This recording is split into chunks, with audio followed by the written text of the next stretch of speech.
Hey guys, okay, so I'm gonna go through basically just like some from the top to bottom in both the clean and the snatch, things that you should be looking for. So the first thing in the setup, one of the really common mistakes and something that's super easy to fix is people set up against the bar the same way that they will for a deadlift, which is the bar right on their shin.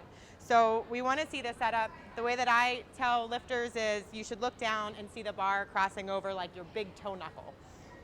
So in terms of how far their feet should be apart, I tell people that if I told you to jump as high as you possibly could, because really what we want is the most power in terms of upward drive as possible.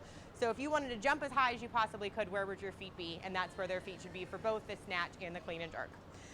The other thing we want to look for is a hook grip, which is super easy to miss because how often are we really looking at their hands on the bar? But try to remind them to hook grip. And then the last thing before they actually start the lift is to make sure that they take the slack out of the bar.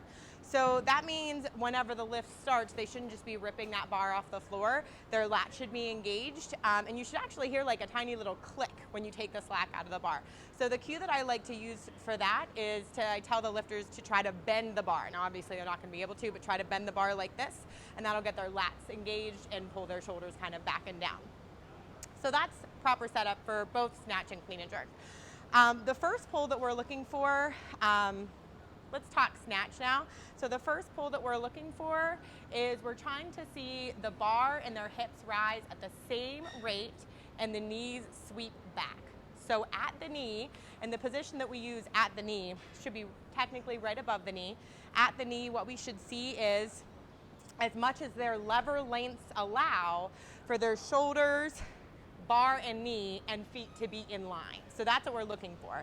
If they have a super long torso, that's not going to happen, or some other lever length that's really strange, maybe really long femurs, but ideally that's what we'd like to see.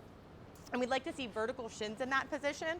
So again, at the knee, shoulders, bar, and feet all in line, and nice vertical shins. They should feel their hamstrings really nice and loaded there. So from there, we want to, and this is probably where the most mistakes occur, in both the snatch and the clean and jerk, we want to see their weight stay on their whole foot. So I typically say stay on your whole foot, but technically it should be about 60-40 back to front of the foot. So we want to see their weight stay on their whole foot as they open up their torso up to the high hang position. So from the high hang position, we should see shoulders, hips, and heels all in line with the weight still on the whole foot. So this is where a lot of mistakes are made in both the snatch and the clean and jerk. Oftentimes we'll see lifters shift to the front of their foot too soon, which is going to make the bar go out front. So we want to see the weight stay on the whole foot up to the high hang position. And then from here, so up to that point, speed does not matter. It's all about getting in the correct position. So I like to say, think of like drawing back a bow and then releasing an arrow. So first pull, second pull is all about drawing back that bow, and then that upward drive from there, that's releasing that arrow. So from the high hang position, what we want to see is a big leg drive. So I like to use cues like stand up violently, drive straight up, use your legs. So things that we want to stay away from there are saying things like use your hips, because oftentimes when we say use your hips, we're going to get a forward hip movement, which we want to try to stay away from. So if we say use your legs, oftentimes we're going to see people drive straight up. And there'll be, lots of corrections that we have to make, but at least if we say use your legs, that's what they're going to be thinking instead of driving their hips forward. All right, so again, from high hang position, we're driving straight up. If we see a perfect extension, what we should see is the body perfectly straight, but just lean back a tiny bit. So no curve to the body. If we see this type of curve, we want to encourage our lifters to finish more straight up. So straight body, just lean back slightly. The reason for the slight backwards lean is because if we think about it, every part of the lift is really to keep that bar over the center of your foot. That's the goal. If you do the lift perfectly, the bar will be over the center of your foot the entire time. So if we finish that drive perfectly, our body's going to be leaning back just slightly. That way we can keep the bar super close to us, finish underneath, and the bar will be continually right over the center of our body. Okay, so after that finish, which I can't levitate, so I can't show that perfectly, but we should see a finish just on the ball of their foot. If they're up on their toes, that's wasted energy. So one of the things that we want to try to avoid is any type of jump where they're off the ground, but they're not pulling under the bar. So the moment the feet actually leave the ground, that's when the lifter should be pulling under the bar. Any type of like levitation, they're just hanging out up here, it's time that they could be moving quickly under the bar. Even if it's a power, doesn't matter if it's a full lift or a power, they should still be moving under the bar right after full extension.